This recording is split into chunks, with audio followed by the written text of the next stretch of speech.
Again, my name's Steve Ward. I'll be your host for today's session. We're here today to talk about eSkimming, in particular, the requirements to deploy eSkimming security controls under PCI DSS. But I wanted to frame the conversation, really more broadly around the business value of why we need to focus on this area of threat, why we need to get controls in place. We shouldn't delay. And how the organization, can benefit, from this renewed focus on web security and closing a gap that exists that has been identified by the vast majority of the industry as one that is of grave concern. So I'm going to jump right in with both feet. I'll cover a lot in today's session. Hopefully, we'll get to a point where we can open it up for Q&A. I'll try and talk fast. To get through it all, or I may abandon some of these slides if we need to. But I definitely want to make sure questions that you may have are addressed before this call is out. So if you have questions as we go along, you can feel free to ask them either via the questions window or the chat window. And if you don't come up with them until the end, that's fine too. I'll stick around and we'll ask a bunch of questions here at the end. So, all right, jumping in. Quick background on who Source Defense is. Give you a little bit of a general sense for who we are and sort of the position from which we approach the subject. We really are the pioneer in eSkimming security. We created our solutions and brought them to market first back in 2016, really the dawn of what was referred to at the time as major card attacks, now has become sort of synonymously used with the term eSkimming. We believe that we round out web security. A lot of focus in web security has been placed on the server side of the equation, preventing the bad guys from breaking in, through your servers and more broadly into your systems. But things have modified and changed with respect to adversarial focus, and I'll get into that. And really, the client side is the new battlefield, and that's really where we sit in terms of protecting your website and the consumers that come and browse it and either interact with you for purchases, or in the case of some that may be in the healthcare space, I believe we're on the call today, in terms of interacting with your organization for PHI and things of that nature. We believe we're an enabler to third-party service integration, and that's one of the benefits I want to talk about as we get into this session today. We really do, firmly believe this is an area of third-party risk management, that if your organization is focused on third-party risk management, you really cannot kind of check the box and say you've got it covered unless you're talking about your website, and I'll explain why.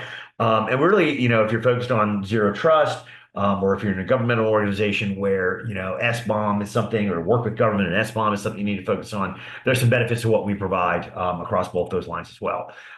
We're a data security company first and foremost, but there is a data privacy aspect of things that I'll touch on, that we really provide some benefit for. And obviously, we are in the compliance world focused on PCI, focused on GDPR, focused on HIPAA, FFIEC, and a host of others that control and protect sensitive information. We are a PCI, what's referred to as a PPO, a principal participating organization, been around in this community for the better part of the last 4 or 5 years, really helping drive the standard forward. And as a partner to the community, we have a lot of free tools that I want to talk about before we wrap up to help support your journey and help you get on the path, to getting this taken care of. We can help you with scoping and understanding what's in scope. I'll talk to some of the scoping concerns here in a few minutes. We can help you with guidance on the process of do I DIY it, or do I go out and look for something in market? We'll help educate your teams, and we do AMA sessions, Ask Me Anything sessions. That if you need to rally multiple stakeholders in the organization, we can help you with that. We've got a great pre-project website assessment tool, help you understand where you stand. We'll talk with your QSAs. We've worked with hundreds of QSAs. The vast majority of the QSACs, the firms that they work for, over the course of the last couple of years. And I've got a rapid action plan that I can talk to you about that gets you moving as fast as you will move. We framed it out as 30 days, but we can move even faster than that. But yeah, let's get into the heart of the conversation, right? That's a little bit of pedigree on us. We're here to talk about this focus on eSkimming security. It's mandated under PCI DSS 4.0.1, but I think more broadly, it's something that you should be focused on and concerned with as it relates to protecting your organization. But why? Like, how have we gotten here? What is eSkimming? What's this evolution been? There's a little bit of a timeline for you guys, that kind of looks back It's hard to say that 2005 is 20 years ago, but it is. I'm looking at the clock, and it is 2025. So, it goes back about the last 20 years. The EMV liability shift, which basically kicked off in 2005 and really became, I guess, commonplace, even though you might argue, a good vast majority of merchants still aren't EMV compliant. But in 2015, that was a major shift. And all of the work that we did in PCI in the early stages, protecting data in transit, protecting data at rest, all the work that we've done in response to adversarial tradecraft in the early days, plus the EMV liability shift really pushed the adversary into a card not present kind of attack. Or into the e-commerce channel, and almost like clockwork. As the clock struck and this change happened, we saw the dawn of MageCart. And MageCart, as I mentioned, is synonymous with eSkimming, key logging, click jacking, form jacking, any different name. MageCart was the name given to the group of actors that had first perpetrated these attacks. Because they were primarily beating up on Magento. But that's an actor affiliate kind of name, given that really just means anybody conducting eSkimming. So MageCart pops up, in 2016, almost in direct response to this shift. Start to see the first high-profile attacks really making news. Low and slow were these attacks. Not a lot of controls in place to detect them. And it wasn't, for a couple of years that till the real, I guess you'd say, impact was starting to be felt. So in 18, saw these first high-profile attacks, major airline, major ticketing organizations, hundreds upon hundreds of thousands of consumers impacted. The sort of like wake-up call when it all started to show us that the bad guys were serious about this and real impact was going to be made. Interestingly, and I mentioned, some GDPR connections, at the onset there, I'm talking about the pedigree. The 18 attack, which hit that major airline, actually resulted in a pretty major GDPR fine. So not only was it the cost of data breach and the cleanup and all of the work that went into there, they also, duly were hit with, the impact of not protecting, EU citizen data.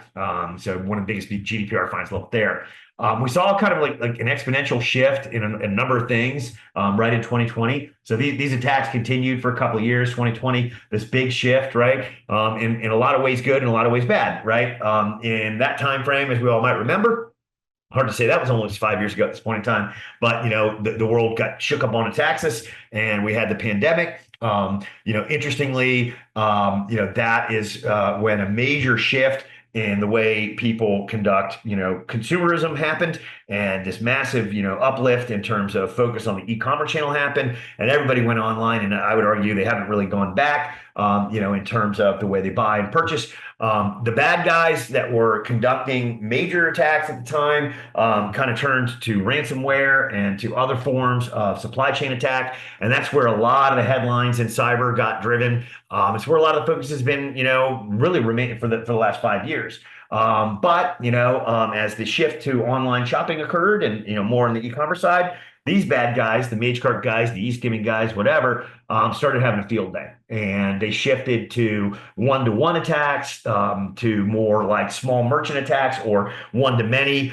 Cast a big net, infect a bunch of websites, and steal a bunch of credit card data and PII and identities. And again, still a very slow and low kind of fashion, because nobody was really focused on it, and nobody really had the tools in place to do anything about it.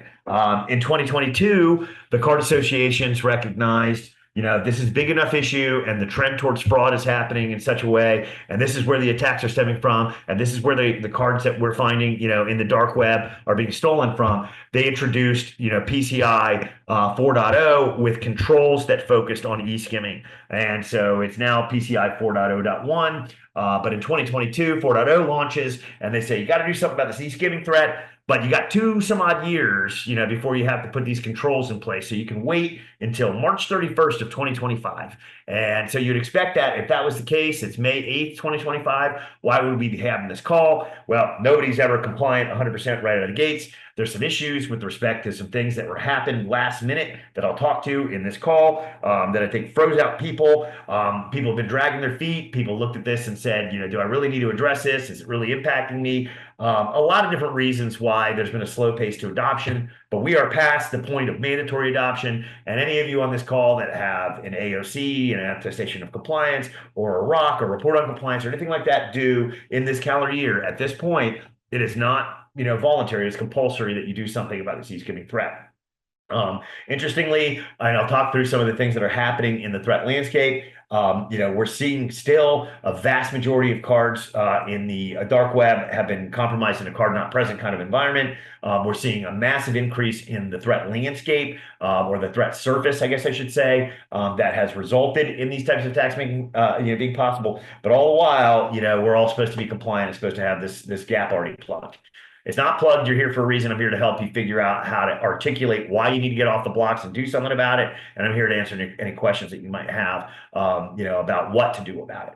But on the background side of things, I want to give you understanding of just, if you don't have it, how these attacks happen and how we've sort of baked ourselves into the mess and why this mess is never going to get cleaner until we really do truly, at that ubiquitous level, adopt eSkimming controls, right?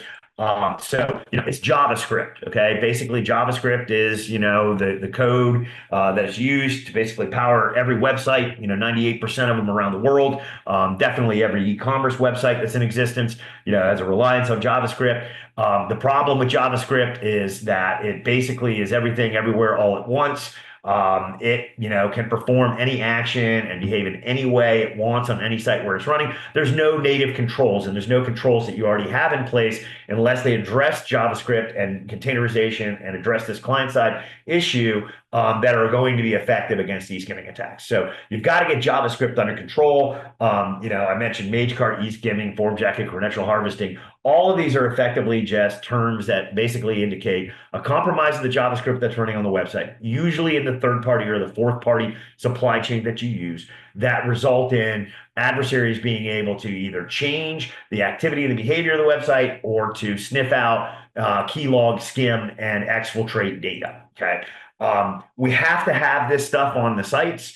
We are, kind of a web structure built and, put together and cobbled together at this point in time through code that is not our own.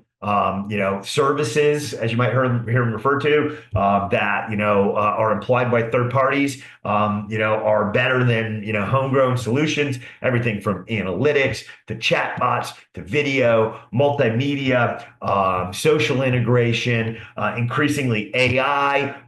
These are all things that are, necessary, that you don't build, you don't own, a third party provides to you in the form of, a supply chain, resulting in the fact that like 82% of code and actions that happen on the website, your website, acme.com, are actually outside of your control, okay? And because they're outside of your control and you have no visibility into them, that's what the adversary is able to do to keep these things slow and low. They attack these third parties, they compromise them, they fly in, you don't have a detection capability in place. They use these third parties as the Trojan horse to steal your data or to steal consumer data, and you don't find out about it for some years to come. JavaScript in itself and these services that are running on your website do some pretty powerful things, okay? And they do it by design. And in design, they almost behave, in a malware-oriented kind of way. And that's a large reason that eSkimming continues to propagate, because the barrier of entry for developing an eSkimming compromise is very, very low. Most of the behaviors of the scripts that are there in a benign fashion are the same ones that adversaries would want to employ in a malicious fashion. And so all they have to do is piggyback on top of them. So, the stuff that's running on your site right now, right, probably has some keylogging capabilities associated with it, watching people fill out forms. It probably has the ability to add content like images, text, video, or form fields that didn't exist, one form upward. It has the ability to redirect visitors to places on your site based upon where they click. It has an ability to, capture data and share it, track website behavior, even change page content. All of that can be done by a bad guy as well. And so when you think about things like changing page content or adding content like form fields, or redirecting visitors to websites that are under an attacker control, you'll see a lot of that stuff happen in the form of an e-skimming attack, right? Changing page content. I may put a checkout button where a checkout button doesn't normally exist. Adding content. I could put a form field that requires information that you don't actually have, in your checkout process. Redirecting visitors to websites under attacker control. I can redirect on a click if I have control, and I can take a visitor to what looks to be a site spoofed like yours, but is really under my command as an adversary. And so there's a lot of bad things that can happen by not monitoring and controlling what's happening on the website. And they're not just attack based, right? Because as I mentioned, well, actually, I'll get to that in a second, but they're not just attack based. So put a pin on that, right? So look, the problem has been acknowledged. This is from the June 2022 Visa threat report. They've said it for the last 3 years, over and over and over again. I use this quote because it's the most impactful, I think, to really say, do something about this. It maps to the dawn of 4.0. But they warned then, and they continue to warn now, that the targeting of e-commerce platforms and the third-party code integrations, this JavaScript, these services, Metapixel, Google Analytics, et cetera, that are there, are among the most common tactics now used by threat actors. In fact, we've heard from a few of the card associations, we do a lot of work with them, that it is like the #1 form of fraud now is driven through e-skimming. So threat actors are targeting these supply chains, these third-party service providers with high frequency. They're continually interested in PII and card data. This is what you need to be worrying about when you think about how to prevent fraud, prevent, loss of customer data, protect yourself from brand damage, et cetera, right? And that's why the council took action and said, you got to do these things under 643 and 11.6.1. And they said, you got to have, an inventory of everything that's running on your site. So you're keeping track of what's on there. And it's not old and legacy and outdated services that can easily be compromised because there's no patches for them. You got to make sure that the scripts that are running there, that the integrity hasn't been compromised. You got some way to validate that what's running is what was intended from the third party, not some compromised code. You got to maintain an inventory of all these scripts, justify why they need to be there, have a business reason for having it be there. So there's a conscious decision made in the development of your website to know what's there, what its capabilities are, what it's able to do, and approving those capabilities. You've got to look and monitor payment headers at least every 7 days and make sure there's been no compromise there, and then alert and block all malicious scripts on your payment page. Now, the word block doesn't frame in the specifics around the DSS. It's alert and prevent or something to that effect. But ultimately, at the end of the day, it doesn't say you have to automatically block it, but you do need to respond to the alert and thwart the attack. And I'll talk a little bit more about that as we go along. Now, I mentioned, putting a pin in the notion of whether it's a bad guy doing something or whether it's, by the benign nature of things, you should be controlling these scripts. And it kind of gets into, and I think there's at least a handful of people on this call that are merchants under PCI, but you're maybe a healthcare provider or an insurance company. So you have other controls that you need to be worried about related to HIPAA. What we keep seeing, and this is just from, I think, last week before last, April 24th. Yeah, so 2 weeks ago, right? What we keep seeing is this inadvertent data leakage on the part of these third-party service providers being in place, jeopardizing other privacy-controlled industries outside of retail. Okay, and so the case I'll give you here is Blue Cross Blue Shield of California for a couple of years had Google Analytics deployed incorrectly. They were sharing data because it was misconfigured and unmonitored, sharing data. And that's the #1 analyst tool, or analytics tool used by websites. We use it. Everybody uses it, right? Multi-year problem. They discovered that 4.7 million pieces or I guess, customer or patient PHI was shared inadvertently with Google. And so now you can, cue the class action lawsuits and all the impact as a result of that. We've seen that over and over and over again. Lawsuits waged against Meta because, it was deployed incorrectly. And the healthcare sites that were using Meta, basically sniffing patient data. Again, those things are doing those things because you want them in there as these business tools.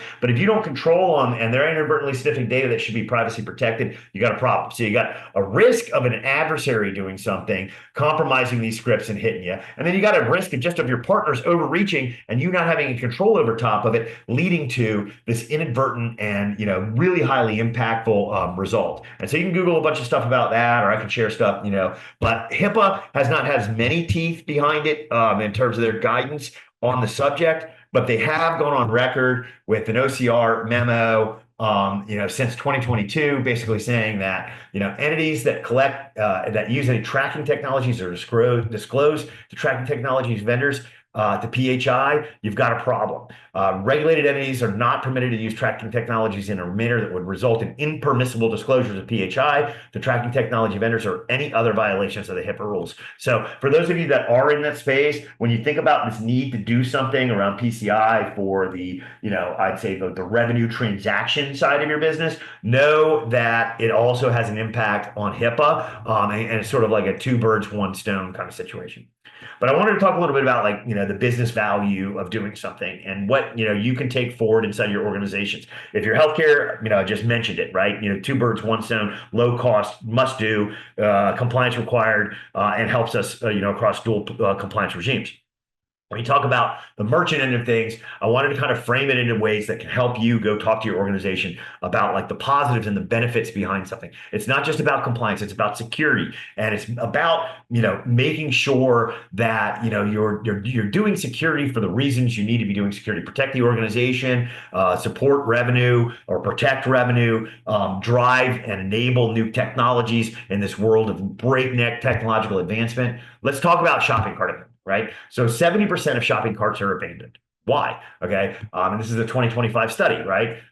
Just the US audience, but the key ones that jump out, right? I don't trust the site with my credit card information. 20%, almost 19% of respondents to the survey said, one of the reasons I abandon the shopping cart is when I get to the end of the job, I'm concerned about whether or not the site is secure. Too long and complicated checkout process. The website had errors and it crashed. It results in $18 billion worth of lost revenue on a global basis, right? Every year. And that number surges, year over year. So there's a lot of money lost to these abandoned shopping carts. Well, if you just took those three pieces and broke them down and looked at them, as it relates to, this eSkimming conversation, 20% or 19%, right? $3.6 billion, right? Of that 18 billion that's abandoned every year simply relates to whether or not the consumer feels secure on your site. Okay, number one, how do they feel secure on your site? Well, the PCI badges, the PCI compliance badges that come along with things, really important, right? You want to make sure you maintain PCI compliance, and that's front and center to the buyer. You can't do so if you don't adhere to 4.0.1 requirements for eSkimming. So number one, we got to do this, rest of the organization, because it's mandated, but it's going to help us hopefully enshrine a better security mindset with that buyer so they don't leave our site. Okay. So that's just sort of one position that you could take on this thing and say, we can help make an impact against that 19% of abandoned shopping cart, or that 3.6 billion of shopping cart, on a global basis. Obviously, it's smaller for your organization. So that's one argument to make, right? I think that, the other side of it is, when you look at, the trust in the site, understanding that like a solution like ours is in place, or like any other of the competitors in place, in our market, is going to give, better, I think, peace of mind to the buyer. So not just beyond the PCI check, you can get into the conversation around, an eSkimming protection in place, kind of position that you can make. The too long and, complicated checkout process and the website having errors and crashing. There's a couple things you need to understand about what happens in eSkimming attacks. The vast majority of eSkimming attacks, will be either blind to the consumer, in the sense that they don't feel it at all. And that's the tricky and the novel stuff that we're starting to see now, which is, this double entry type of attacks, that spoof the site, and there's never any interruption, to the checkout, right? There's another form of it, which makes the site appear to be behaving in a way that there's something broken with it, and that happens in a lot of cases, right? The checkout process stalls. Something's up. They've taken me to another step. I've been redirected somewhere. This doesn't, why is this taking so long? Or I went and I thought I processed my credit card, but the transaction didn't actually go through your gateway, and so as a result, they get a rejection kind of thing. I'm not saying that all of the whatever you want to add that up to $5 or $6 billion, worth of shopping cart revenue abandonment, is related to those types of errors. But if there is a ghost in the machine that is being driven by e-skimming, you're losing revenue first and foremost. Hard stop. You're either losing revenue because the transaction's not going through, or the person's abandoning the shopping cart because they thought that there was a problem with your site. Okay, so that's something clear you need to understand. Reducing fraud, protecting consumers and your brand. That really should be what it's all about, right? And that's really what the associations are trying to drive, is fraud reduction, and your merchant acquirers got to drive this fraud out of the system. And that's really the stewardship, of owning consumer data. This is pulled from the Recorded Future, now a MasterCard, company, 2024 skimming, or I'm sorry, I forget the title off my head, ecom fraud report, right? And what they're saying is, a surge, 269 million cards, and 1.9 million stolen US bank checks posted on the dark web. The vast majority of those cards, that 269 million, were card not present. Okay. And so chip and pin, or EMV, help solve that problem. What does that mean? It means like 269 million people had their credit card data stolen, from an e-commerce transaction, right? Because that's the environment where CNP, it dominates, right? And so there's a vast majority of e-com fraud happening underneath the surface that we don't understand about, or client data theft, consumer data theft happening underneath, the layers, because there's not enough control in place.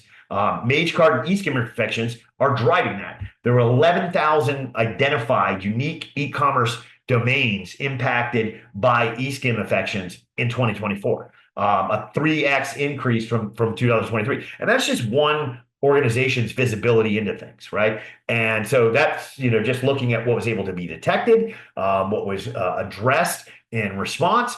That number could be 10x of that 100 of that 11,000. It could be 100x of that. The point is, since we don't ubiquitously have controls in place, we don't know, right? And so lots of data getting stolen, majority of it coming from e-commerce, probably all coming from the e-skimming infections, right? Leading to fraud, $32 billion in credit card fraud annually, with 48% of consumers saying that the merchant is responsible for protecting them. So almost half of the respondents in the world that have said, whose job is it to keep my data safe? They're putting it at your doorstep, okay? And upwards of 70% saying if you get their data exposed, if a breach occurs, whether it's e-skimming or otherwise, they're not going to come do business with you anymore. They're not going to shop with you anymore. Right. So when you talk about reducing fraud, right, there's an element of, protecting consumers, protecting the brand, keeping yourself, from becoming a victim of this, helping address what's going on systemically, right? Recognizing that fraud is up 140% in the e-com channels. So it's also what we call it, like a tiger eating its own tail kind of situation, right? This is fraud perpetrated against you with stolen credentials or stolen data. Stolen upstream, maybe on your own site from your consumers, or by one of your competitors' consumers, or somebody in a completely tangential merchant field, right? If we don't put a stop to the theft of this stuff in the CNP card data, then we can't put a stop to the fraud that's perpetrated against you. 65% of all fraud is coming from CNP transactions. So it's that, the perpetual cycle of, if we don't do one thing, we're just going to keep getting punched in the face on the back end of it. And the cost to you as a merchant is $3.75 for every $1 of fraud that's charged. Okay. So if you got to go to express business value, you say, well, first of all, we got to protect our consumers because our consumers expect us to protect them. At least half of them do. Right. Second of all, we got to keep ourselves from getting impacted by one of these attacks, because we'll lose 70% potentially of our business, in the near term aspect of that breach. And, the third side of it is to say, well, if we don't stem the losses of the card data being skimmed from us, then we're going to continue to face these losses hitting us on the back end when stolen card data is used against us. So fraud prevention starts with preventing card data from being stolen, and that cycle continues, right? So there's another benefit there. This is just repeating the slide that I brought up earlier, but basically to say enabling critically important tools. Your e-commerce teams or marketing teams or digital teams, however they're defined inside your organization, are never going to stop wanting to drive more integration of these services. They absolutely live by them, die by them. They have to have them in place. In fact, they're going to get more and more and more, in numerous, right, as things progress. you have to have a solution in place that enables these tools to be integrated into your web environment, which is arguably, as important as any other environment that you have. You have to be able to be a business enabler, and you cannot do so if you cannot drive compliance, and if you cannot, more importantly, drive security around this ever-growing digital supply chain. So doing something about this means doing something for your business in a lot of different ways. Okay. So some of the business value stuff that I wanted to bring to the table, and I can unpack any more of that, as we get later into the session. I wanted to talk a little bit about the scope of the issue, and it kind of keys off that last statement you just made. The rise of this, third-party ecosystem, it has been ongoing for a number of years. We're starting to see exponential leaps and bounds. We did a first of its kind analysis with Verizon for the 2024 Verizon Payment Security Report, where we said, let's look at 7,000 of the world's largest websites across North America, Europe, and Latin America, and let's look at exactly how widely used are these third-party JavaScript services that are opening up this gap. And what we found is, that this is basically everyone's issue, regardless of which sub-industry as a merchant you're in, or even if you're not a merchant in the truest sense. It's everybody's issue because everybody's doing this. Everybody's leaning into this stuff, right? And that, a staggering number of scripts are being utilized. The third parties are the ones that you know about. Those third parties actually call in other partners downstream, fourth and fifth, and partners that get pulled in through their service. So compromise, in this case, is very much like, a domino effect. And so you might even be compromised through somebody you don't have a direct relationship with, because they're pulling somebody else in and you're not managing what's happening. Okay. You would think, like, in terms of segregation of flows and this kind of segmentation that we adopted when we were looking at the network layer of things in PCI, okay, these scripts are probably running, but they're not running on payment pages. That's not the case. Like 40% of the scripts that we found are running on payment pages. They need to be there for legitimate business purposes. And we'll talk a little bit about why it doesn't really matter where the script is embedded in a minute.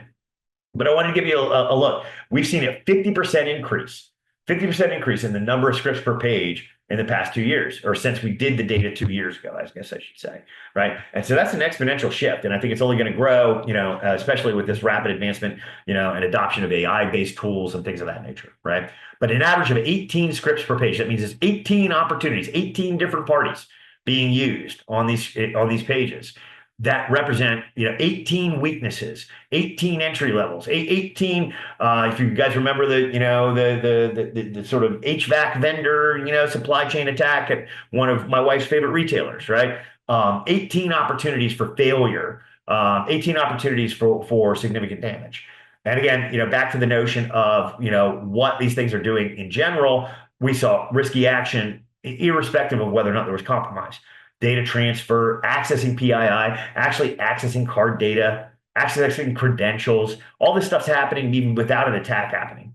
So bad stuff. I can give you a general sense, for what's going on. It seems to be the more highly customizable the product, the higher use. Like apparel and fashion, dominates, like, in terms of the number of these third parties on site, because there's highly customizable things. You need to be able to offer people suggestions. This hat goes with that blouse. This, blah blah blah. Right.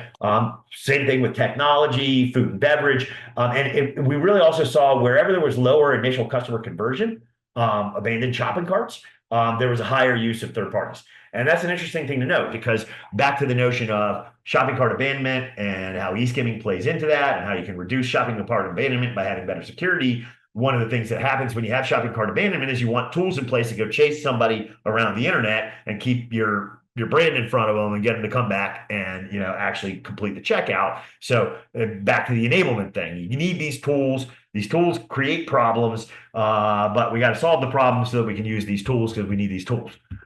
So anyway, there's a new gap to fill. There are requirements that have to happen under DSS 4.0.1. The requirements were crystal clear until about January 25th of this year, when there was a little bit of a dust up that happened, and I'll talk about that in a minute. But the requirements basically said maintain an inventory, justify why the scripts are there, confirm the authorization of each script, control the integrity, make sure something's monitoring, make sure it can detect compromise, monitor the payment page headers at least once every 7 days, alert and stop any malicious traffic from resulting in eSkimming.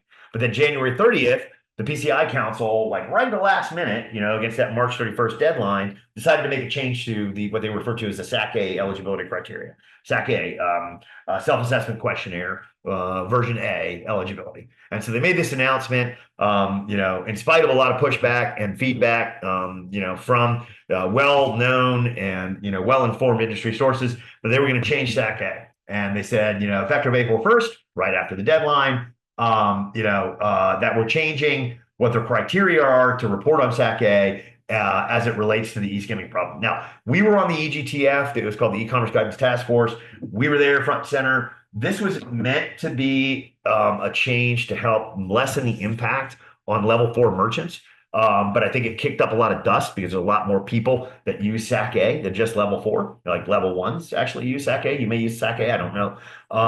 But it really was intended to solve a problem for the small merchant, and instead it put a brake on the market in terms of people getting this thing done because there was confusion. Why are they doing this? There must be some other changes coming. What does it mean? How does it impact me? A lot of questions were kicked up in the air.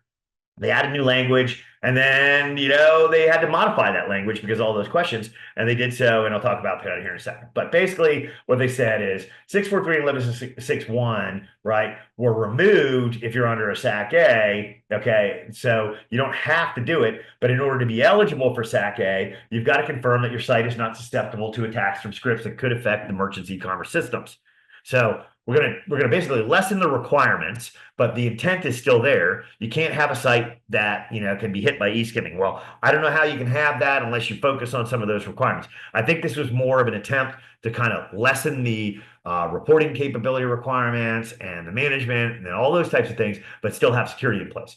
A lot of confusion caused. People say, well, hang on, maybe I don't need to do anything anymore. That was not the case, is not the case. And if you think that's the case, we should have a broader conversation about it. You do have to do something, and you should do something for all the reasons we just talked about. This is only for SAC-A eligible merchants. It remains a requirement for all others. So if you have a ROC that you do with a QSA and you're a level 1 merchant and you're not reporting a SAC-A and the e-com and you don't meet e-com capabilities or eligibility requirements, you still got to do something. So you should do something. But more importantly, who cares about compliance? It's about protecting the business and doing what's right, and checking a box does not, mean anything as it relates to, protecting the business, protecting consumers and other. It should be done, with the intent at heart. And I'll get off my soapbox on that one, but I've been in security for 30 years, and, it's just how I feel. The changes did not even de-emphasize the need to secure against this problem. It just moved the goalpost, right? And so there's a lot of things going on with SAC-A. There's a lot of things that you have to do, to basically, even be eligible. There's actually even changes potentially coming to what's referred to as FAQ 1331, which makes, even choosing which SAC you can report on a possibility. That may go away. At the end of the day, they had to make an update because it's confused everybody. And the update was provided in what's called FAQ 1588, okay? And effectively, it just basically created like this whole circular reasoning, circular firewall squad thing, right? So they said, specifically, we're providing, an update via 1588 to clarify what was said in the SAC-A, A1 revision 1, which states that the merchant has to confirm that their site's not susceptible to attacks from scripts that could affect the merchant's e-commerce systems. 1588 is going to clarify that, right? And say that the merchant can confirm that it's not susceptible to attacks by doing 643 and 116.1, or turning to your PSP, your payment service provider, and asking them to implement a solution if they have one, or give you a solution that, when implemented, protects your site from these types of attacks. So just do 643 and 116.1, or just do a variation of it. If you're SAC-A, you got to protect against eSkimming. Your PSPs don't have a solution, so they can't answer the problem for you. They're just going to point you back to 643 and 116.1. There's a lot of hand-wringing and slowing down and losing sight of the prize, and all for nothing. And the changes still aren't done. And the all for nothing part, is really something that I wanted to provide a quick primer on how we see eSkimming attacks happen right now and what's actually happening. The whole SAC-A thing was spun up around, this notion of protect the iframe, protect the payment page. And if you do so, then you stop the e-skimming attack. That's not how e-skimming attacks happen. It's not how they work. We report on them. We reported on one 3 days ago. We reported on one last week. We reported on this one back in on February 20th. What a bad guy will do, what an adversary will do, is they're not going to wait and only attack your payment page. If they compromise a script that's running anywhere on your website, they can make changes to your website. So what do? They just insert themselves upstream of the checkout process, right? Or they spoof the checkout process and redirect the consumer into thinking they're actually in your checkout process. And it doesn't attack the iframe, and it doesn't attack just the payment page. And it happens everywhere across the site. It's like site-wide protection. We've been screaming about this for 3 years, since we've been waiting for this thing to happen, and the proof is just always there. In this particular case, this is one that we published on February 20th. A compromised script was used. It had two malicious domains, which were masked as legitimate sources. It intercepted legitimate payment form submissions. It created a perfect visual replica of legitimate payment page elements, basically mimicking the iframe. It even validated that the credit card data was was active by using a Stripe API to check to see if the credit card was valid before stealing it. So they didn't even want to bother stealing bad or expired credit cards. So they just used the Stripe API that existed on these websites to check the credit card for validity before they stole it. Right? All of that happening irrespective of protecting some iframe or using an embedded iframe as the solution, or just protecting payment pages. It's happening every day. The original flow was maintained, and so in that case, I mentioned earlier of like broken, e-skimming breaking the shopping cart experience and causing concern for the consumer. That they're starting to do that less and less. 2,000 forensic investigations conducted by Security Metrics. In 100% of the cases where e-skimming occurred, it wasn't present on the referring page, i.e. the payment page, and not because of a malicious script on third-party hosted payment page. So it wasn't done in these iframes or whatever. So soapbox moment there. But if there's anybody in this thing that's been going through, maybe you've been looking at this thing and you're talking, what's going on with SAC-A? Is this thing eligible and is it not eligible? And how do I, just move forward. This is the least expensive solution to one of the most expensive problems that you're ever going to encounter in your life as security people or compliance people. Hands down, I can guarantee you. And it's the easiest solution to deploy and manage that you're ever going to experience in your career in enterprise security. I guarantee it. I've been doing security for 30 years. This is just not, something that you should be delaying on because it's a drop in the bucket and it gets done super easy. So scoping support, I mentioned, tools that we'll make available to you. We can come in, we can help you. There's a lot that's been written on this. I've already just talked about, I'm going to skip, I mentioned that, I might do that. I'm going to talk about some of the other aspects. A lot been written on the need to focus on payment flows, not just payment pages, on what's in scope, et cetera. My colleague Scott will throw a link to a Coalfire white paper that is something that we worked on with them last year that talks about the need to protect beyond just the payment page. You got to get, this focus, site-wide. The build versus procure aspect of things, I'll talk on for just like a brief minute. You may be going down this route, and somebody internal, you may be the type of organization where you always have to pursue an internal development cycle, before you can go look external, or somebody internal has juice and political capital, and they want to build this thing, and they want to build it with CSP, content security policy, or sub-resource integrity. I will tell you that, like, hands down, the industry, whether it's QSAs, service providers, PFIs, security practitioners, whatever, are warning, continue to warn, don't rely on CSP and SRI as approaches to this problem. They're outdated, they're antiquated, they operate in sort of like a whitelist kind of capacity. The way that scripts are loaded into your site, they're so dynamic, you can't hash all these you can't do like software vetting and hashing and things of that nature to control this. You will allow an attack to occur inadvertently with CSP in place. It happens all the time. There's guidance against all the problems with CSP and SRI in the updated document that was released in March from the PCI Council on the subject. Even though the DSS refers to them as, potential solutions, don't go down the pathway. Super difficult to build, super difficult to manage, and at the end of the day, easily bypassable by the adversary based on on the type and the way that their attacks, behave today. Okay. So I'm not going to beat you over the head more with that, but Scott will drop the Viking Cloud white paper that refers to that as well in the chat and get you moving on that front. And with just the last couple of minutes I have breath before we get to some questions, I just want to talk a little bit about how we work and all those statements I just made about cost effectiveness and simplicity, and the fact that this isn't like your average this ain't your father's Oldsmobile kind of situation, right?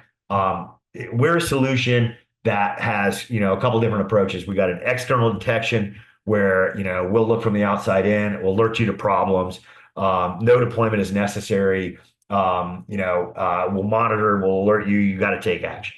The vast majority of people don't want more things to do in their security operation. And so that's where protect comes into play, or protection comes into play. It's by nature, a prevention first type of approach, super lightweight, incredibly cost effective, and virtually no management, like 1 hour or less on a monthly basis that most of our clients, and we've got 1,000 plus of the world's largest brands that use it. Most of our clients just spend no time in the system at all. We deploy as a few lines of code. We basically become a sandbox for these third-party services that are running your site. So we take all the JavaScript, we load it in, we control their actions and their behaviors. We allow you to understand what they're doing and apply policies that we either recommend or that you want based on the particular business reasons and purposes and flows that you have. Right? It's prevention first. We stop the attacks out of the gate. We just prevent any overreach on the part of these scripts, or definitely any malicious behavior on part of these scripts, from leading to stolen data. We still capture all the forensics, so you can still feed it to your security operations teams, and you can feed it back into your CTI programs or whatever you're doing, right? But it's automatically detected, automatically stopped, and virtually like a set it and forget it Ronco style type of solution. Okay. A couple other things that we offer that I really would suggest if you are still stuck in this, sort of mode of trying to get things worked out or get a project going, is team education and ask me anything sessions. We have talked to groups that are diverse, like they're across every, it's dev, it's security, it's compliance, it's e-com.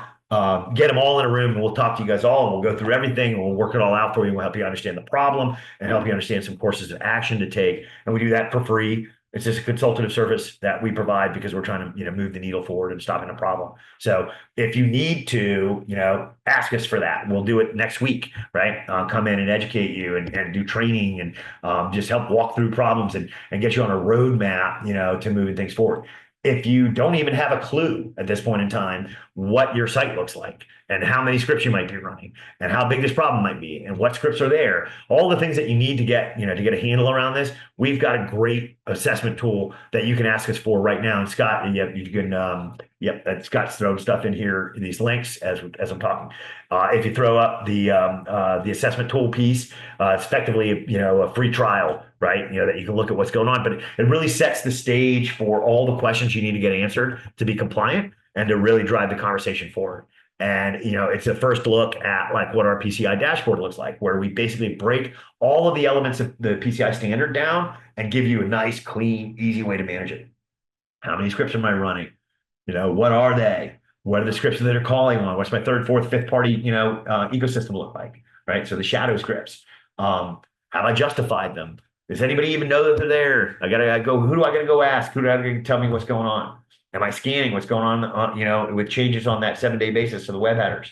What kind of alerts am I seeing? Things of that nature. We'll give you all that, for free to get the conversation moving inside your organization and effectively get a look at what we actually look like. There's a 30-day action plan that we can employ for you. As I mentioned, we can move as fast as you want in terms of getting things done. We've got clients that have turned on in 24 hours. So it's usually the pace of your enterprise that slows things down, but we can help you, and we can help you right out of the gates, and we can help you start tomorrow, to get on top of things. So give me a second, and we'll get to this screen. Sorry, my It's lagging a little bit there. My email is steve@sourcedefense.com, and I'm available to answer any questions you might have and to get you help that you might need. Again, scoping support, guidance on build versus buy, team education, website assessment, rapid action plan. I can help you with all that. Our team is ready and willing, to jump in with you. We want to work with you. If you're a QSA on this call, we've got even solutions for you to use that are free for QSAs to help assess existing clients. And look at what they're either homegrown or other tools may be doing to aid you through the AOC or the ROC process. If you're a merchant, we can help you. If you're a PSP, we can help you, et cetera, et cetera, et cetera. So if there are any questions, I want to field them now. Looks like there's a bunch of stuff in the chat window, probably with Scott throwing things over the wall to you guys. Yep. But if you got any questions, if there's anything I can answer for you, you can either use the chat right now, or you can use the Q&A window, and I'll happily spend the next couple of minutes, going through these things. Opportunity for me to take a drink of water and ask and you shall receive, or forever hold your peace on today's call. And what we can do is we can do follow-up and we can answer questions for you in a one-on-one basis. Anything? Bueller?